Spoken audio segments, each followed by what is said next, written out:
So hello, Griffin. I'm Deb. Nice to meet you. Nice to meet you too, Deb.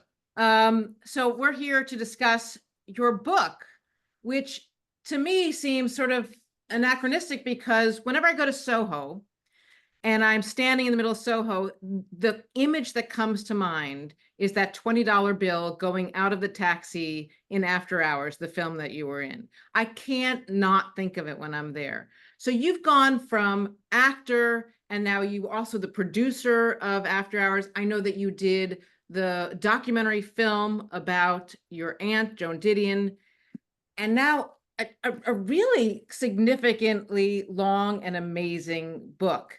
So my first question is an obvious one. How did you go from being an actor, director, producer to an author? It's not an easy transition. Uh, no, and I have transitioned uh and I guess a sort of restless fashion, starting with really wanting to be an actor, and going through the usual struggles of an actor at the beginning of their career of doing everything but and waiting on tables and all of that kind of stuff. And but I became a producer in order to become an actor. I produced a movie with my partners Amy Robinson and Mark Metcalf, an Ann Beattie novel called Chilly Scenes of Winter. And we had never produced a movie before. Our hearts were really intended to be actors. And we each gave ourselves a part in this movie that Joan Micklin-Silver directed. From that small part, which got a very big laugh, I was able to then get on the road to becoming an actor. And I was doing two things at once. Sometimes they would cancel each other out. It was very confusing, particularly for people who represented me as an actor, Yeah. that I would then, go behind the camera when it was a good time to be in front of the camera.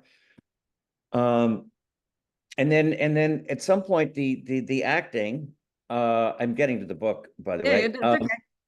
But at some point the acting sort of started to sort of dry up in terms of being having interesting parts, and producing I would sort of be burned out on. I just was sort of it's such a service where you provide the all the tools for other people to be creative, that I wanted to become a director. And I'd certainly been working with Sidney Lumet and Lasse Hallström and Martin Scorsese and John Sayles. So I had seen, firsthand how they did it. And I wrote a script that was a short movie, and that was my first directing job. And it just sort of went into it, and it was another act in my life. But And it's I like, sort of very much. There was a moment in the book, and actually, I marked it because your dad actually wrote you a letter saying, "My plan is to write my way out of this mess, and though I wouldn't dare call myself a writer just yet, in time I will be. I just know it. That is who I'm supposed to be, not the social gadfly who wasted so many years in a drunken fog giving parties for people who were never my friends." And when I read that, which is not very far into the book, it's maybe halfway through the book, I thought, okay, so this is in a sense Griffin giving himself permission to be a writer, because you're not just like, there are celebrity memoirs and then there are memoirs that I would just say happen to have celebrities in them. This is a beautifully written book. It thank is you. it is your voice. I can tell it's your speaking voice. It's it comes from the heart, and it's not just about, oh, I met all these cool people, which you need to tell because you grew up in this kind of crazy milieu, but it's also really a book about life and death, and it's about your sister's murder from strangulation by John Sweeney, but it's also about domestic violence. And what I saw were many different parallels. Let's just go to the domestic violence for a moment. So Mhm. there's John Sweeney, who was your sister's boyfriend who strangled her to death. And that was the trial that made your dad's name on Vanity Fair. It put your family through torture, and it was really an unfair trial. And I remembered it back then, and I re-remembered it. But there's also a scene, for example, about another John who was your friend at boarding school, and he had a father named Henry, right? Or was it the other No, way it was around? Henry. Yeah, Henry so VIII. Henry is kind of a pre-John Sweeney character to me. I mean, Henry is this man who is physically abusive to everyone and just scary.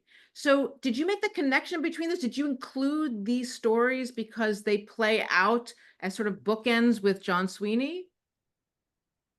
Not certainly not consciously. When I was 11 years old when we were in John's stepfather's house, and he was drunk and abusive, and we're running around with rifles.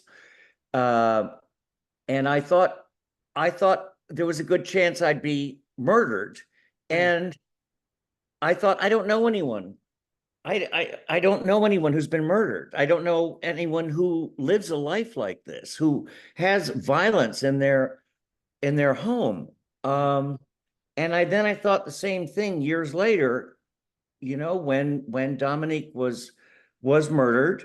And we went into the courtroom. And I don't know anyone who knows anyone who's been murdered before. I don't know anyone who's sat in a courtroom representing their family member uh, who had been murdered and sat in a courtroom for all those months. And then So that's sort of the only connection. Yeah. Sharon Tate's mother and your mother became friends because of this. Yes, yeah, and yeah, no, it's incredible. And I would think of connections that the first time I ever stole a car was my mother's, and we drive by the murder site of the night of the night of the morning that they found all those butchered Sharon's daughter, and Jay Sebring and others. So that I when I wrote the book, and certainly in the totem of it, I was astounded by all the coincidences and the reoccurrence of themes and names that would keep coming up, throughout my life. Even the Kennedys, was like I until I wrote the book, I didn't realize what an important part of my life they were, and of my family's life. But All also, to say they never knew who we were. I just always knew who they were. right, but also that story. So for people who haven't read the book, you tell the story about how you decided not to go to church one day. And Mhm. that's the day that your parents decided to play a trick on you and pretend as if the Kennedys were there and you had missed that. And then you proceeded to tell that story for years until you were a young man, and telling the story of that you were in the church. So you not only told the false story, but you placed yourself falsely in the false story. And in essence, when I read something like that, well, I think, well, this man's a natural born storyteller. And I'm wondering, here was a question that I had as I'm reading that. Here's a natural born storyteller, born into a family where John Gregory Dunne is your uncle. Joan Didion is your aunt. Your dad is Dominique Dunne, who became a writer late in life. Did that feel a little bit overwhelming in terms of, can I actually become a writer in my own right? Well, I certainly not in terms of verbally telling stories. I inherited that. It's just been in my blood from my father and aunt. Sorry, my father and uncle were incredible, told incredible long yarns that were hilarious and then sad and then funny. And my mother was a great storyteller, talking about her parents and her grandparents who were half crazy when they're adulterers and philanderers, and I just love these stories. And so they've been building up inside me. But and I thought I would write a book at some point, and I'd written screenplays and short stories that John and Joan had read. Right. And I never felt that intimidation about it. But as far as writing a book and a memoir about my family, I needed the years to go by before I felt ready, and I needed the perspective. I needed to see, much like a novel, a character arc, really see I knew where they would end up. I knew, uh, and that was the story I wanted to tell how, but I didn't know I was going to tell that story when I began it. But I wanted to tell how one incident changed our lives forever, our family's life, and how much my parents, um, grew from it rather than be destroyed by it. And the irony of, my father, as you just read about him, someday I'm going to be a writer. Well, the irony of his finding his voice at such a great cost, and he becoming such a proponent for victims. Yeah. Everything he wrote was always had the victim in mind. He always was about he never let you forget about Nicole or the Browns when he's writing about OJ or about Lana Clarkson, about Phil Spector. And my mother started her own victims' rights group. Sharon Tate's, which is how they met. She had a group called Parents of Murdered Children that were so helpful to us. They were in the courtroom every day with us. But they were a support group, emotional support group. And my mother wanted to change laws and create laws that would protect the victims. And I let that, so I could always write about my parents from their childhood, which was very troubled, to their troubled marriage and my father's, weaknesses, and his alcoholism, and his superficiality when he was a young man, because I knew where he was going to end up. Right. Um, and that's what propelled me, every day as I was writing. And also sort of family secrets that were revealed, in terms of your dad coming out as gay finally at the end of his life, Mhm. and even coming out as a war hero. I mean, that to me was Yeah. kind of like, you don't, here's a man who you said is an amazing storyteller. He doesn't tell the story of a heroic act in World Yeah. War II. I mean, that's That showed me that there was character, true character and grit in his life all along, even when he was a little boy who was being beaten by his father, and he would still go on about, Betty Davis and movie stars, and then became, a kind of social figure, where he placed, society and of celebrity before his own work. Underneath, there was always that man. right. And not telling a story like that, and only being compelled to tell the story to your son, also when he's also been diagnosed with cancer, so he wanted to make sure I knew. Right. But what propelled him was Saving Private Ryan, and reliving Right. that Right. fear, that that that fear and that bravery, that it was no thought, just I'm going to save he and Hank Bretsky, I'm going to save those two wounded men behind enemy lines and carry them all night long. That was an Um, incredible story in here. It it's an really. incredible story, and that he did not, um, he did not dine out on that. It was the real deal. That was life. That was life and death, and that's not party talk. Right. And Um, that's interesting because here's a man that did dine out on his, he was the first one to throw a black and white ball before Truman Capote, right? And he invited some yeah. of the same people, and he could dine out on something like that, but not on what was real and heroic. Yeah. I was fascinated by that as well. Now, I'd like to get to Dominique for a second, because she's, in a sense, the hero of this book, because she was murdered, but she also brings your family together. And you write in here, and I didn't mark where you wrote it, but sometimes murders and deaths of children can tear families apart, and sometimes they can bring them together. And in very much way, she brought your family together. And the image that you wrote over and over again of your dad pushing your mother in the wheelchair, and you on one side and your brother Alex is his name, right? Alex on the other, in formation. I could picture the triangle. So talk to me a little bit about Dominique. Sure. Uh, she was, a big deal, from the moment she was born. My mother had lost two children, was stillborn, and then a little girl that lived for a day. And so she finally got a daughter, um, and she was just the center of love for all of us. And my brother, she was very bossy, and my father called her Little Miss Muffet and Little Miss Bossy sometimes. And she would boss us around, our brothers, and we just, always like try to compete for her attention and affection. And there was never any rivalry or any of that kind of stuff of that. She was adored and the favorite of my father's, was just not questioned, not threatened by.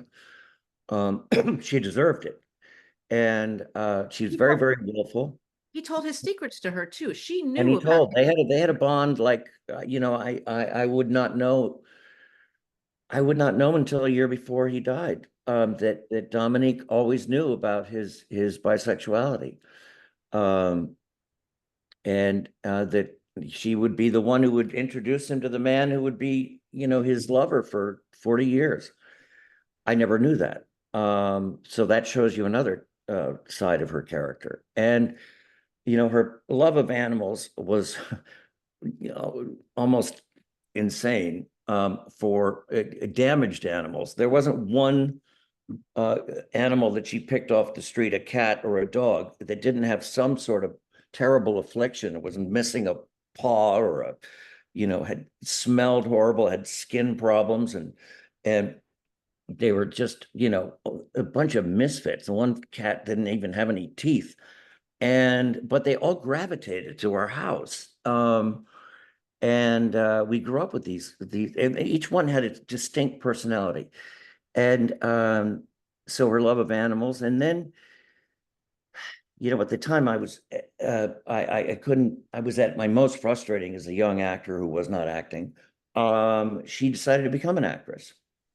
And and it was like that for her. it was immediate. It was like, I'm telling her, Dominique, you're going to hate this. You're going to hate it so much. It's so hard. And especially because you're a woman, it's even going to be worse. And she got angry at me for not supporting her. And then she got a job in a TV movie called Diary of a Teenage Hitchhiker. And she was cast as the teenage hitchhiker. Number one on the call sheet, first job. You done? And she, Had you done After Hours at that point or oh not? no, no, it was Oh before. wow. Yeah. And even I just laughed. I just thought, Jesus God. And it made perfect sense to me too, that would be the case. And she never stopped working.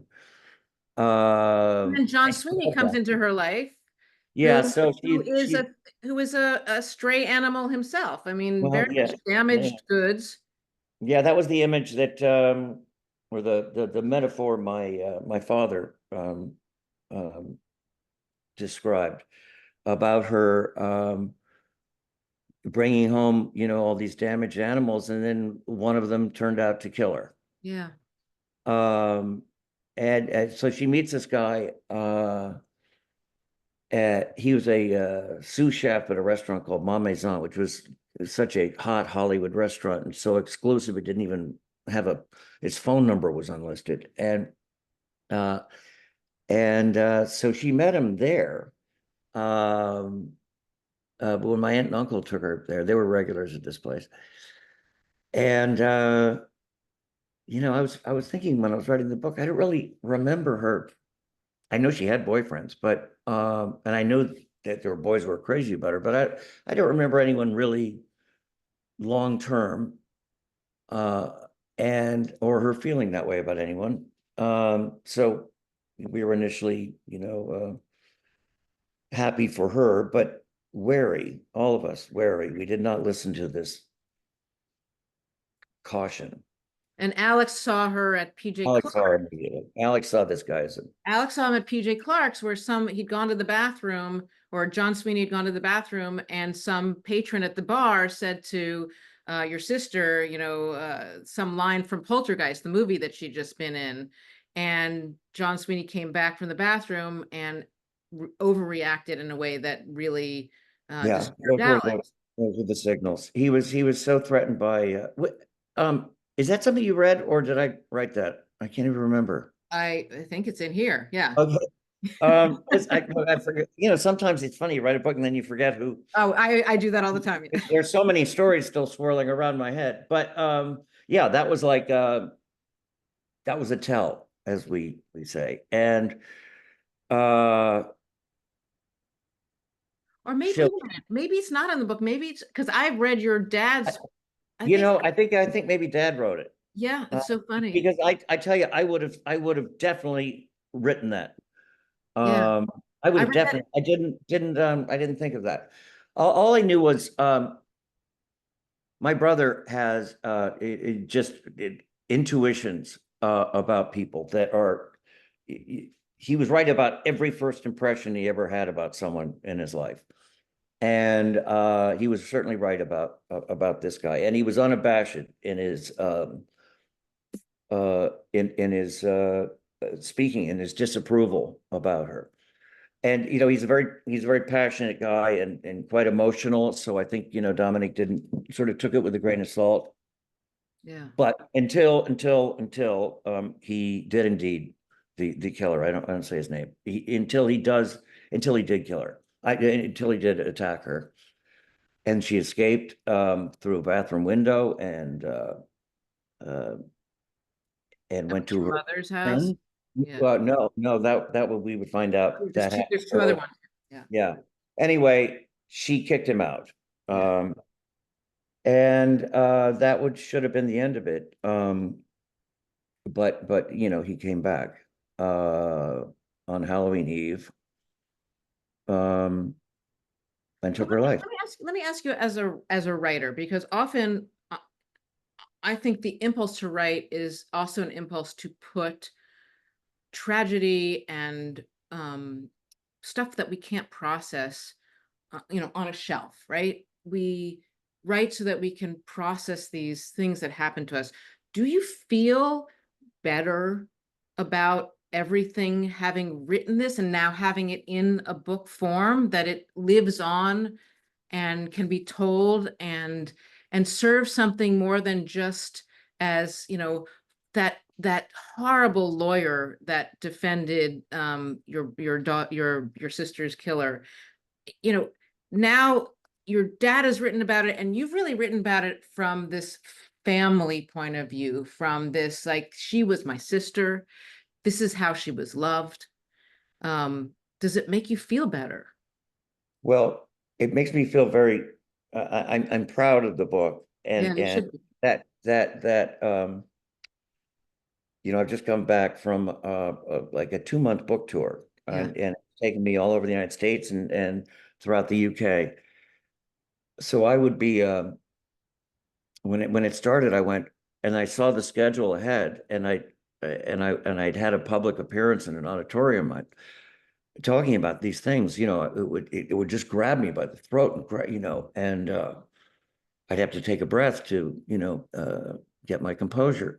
And I thought, how the hell am I going to get through this? Um, Yeah. and what got me through it, and then I could feel emotional if I was emotional, if I wasn't, was the purpose of that. I was serving a purpose. I was keeping their memory alive. I was reminding people about a trial that they might have heard of, um, and how unjust the judicial system can Yeah. be, and about domestic violence, and then ultimately about victims' rights, and what my parents' role in furthering the rights of victims.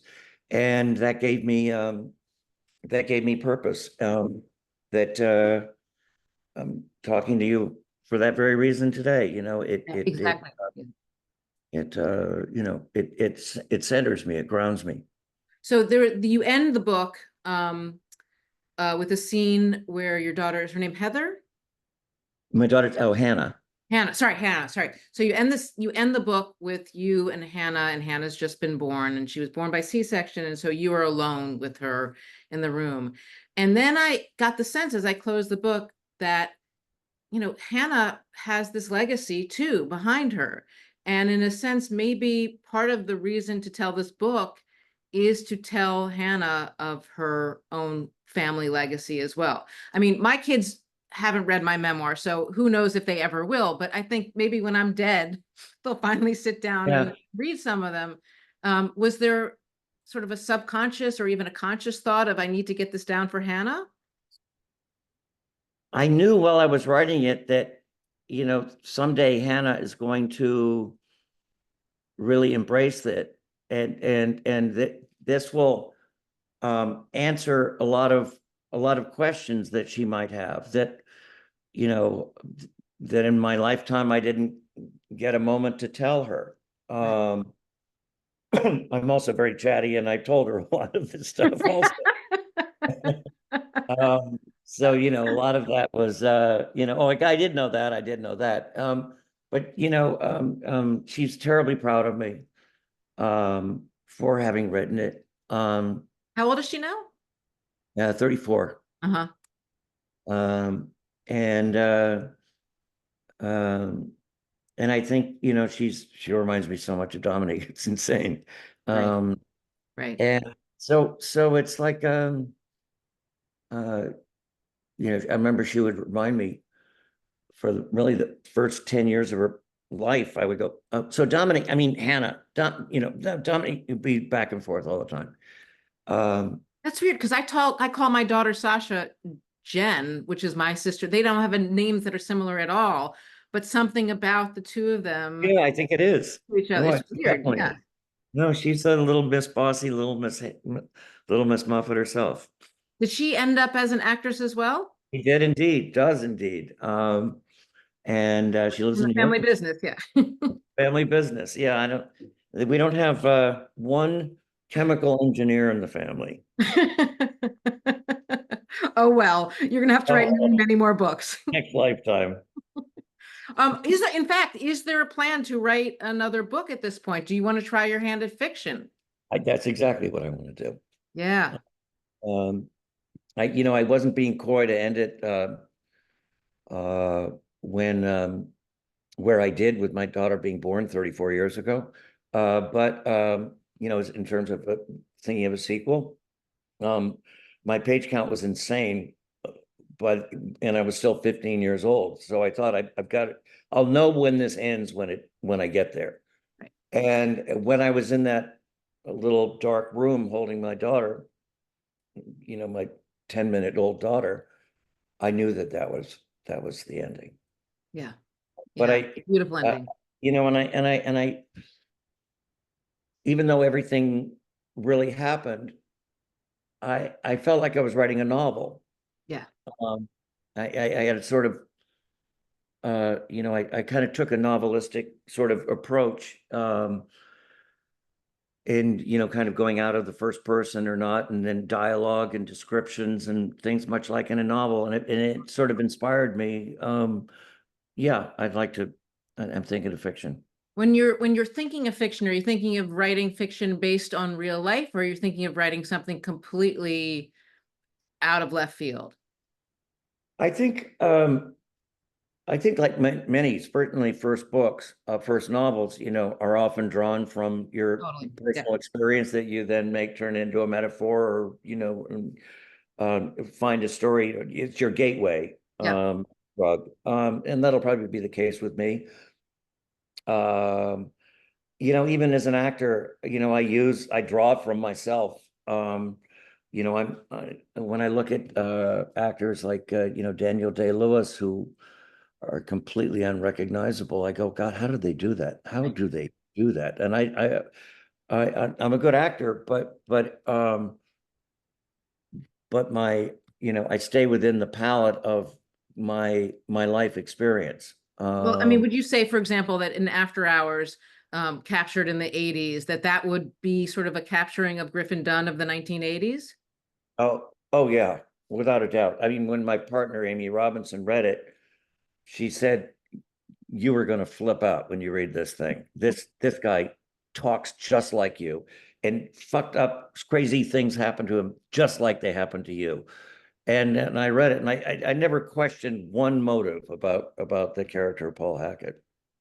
So one last question, and this is I'm speaking from a personal point of view. When you just said that crazy fucked up things happen to you, crazy fucked up things have happened to me too. And people always say, you must bring this on yourself. And I want to say, fuck you. No, I Yeah. don't bring this on myself. Like life just sometimes happens to people in crazy ways. You almost die, you do this, you do that. Like it, please tell everybody that that's true. It's absolutely true. And there's no, there's no, one thing I do know is it, depending on how you react to the first crazy thing, is going to determine when the next wave comes. So, because they come in waves Yeah. with me, and I describe it in the book, and you know, there was one point, I said, the only way this is going to stop is if I don't get out of bed today. And then, the light fixture will fall. Um, so there's no place safe. I just got to ride it out. But in my case, it was like, this is fucking crazy. I'm gonna just remember it. Don't forget this. Yeah. See a chain of events and put it all down. Do you write? Um, Do you write? What is it called? A journal? Do you write in a journal, or you just keep it in the memory bank? I had a yellow legal pad, and I transferred over to a document when a crazy thing would happen, or a story that I would tell, at dinner, and it played really, really well. I go, let's not forget that one. And so I had a list uh, of things, but they were more anecdotal and to be stored away should I someday write a book. And I actually thought my book would be more sort of it almost short stories that were humorous, but with heart, much like David Sedaris did in his book Me Talk Pretty. I love that book. I laughed out loud several times. I mean, even though this is a book about a family tragedy, it's told with such humor and pathos. I loved it. I thank you for writing it. I'm going to press stop or stop record on this whole thing. So, and then I'll talk to you right afterwards. Hold on one second. Let me press stop if I can figure out.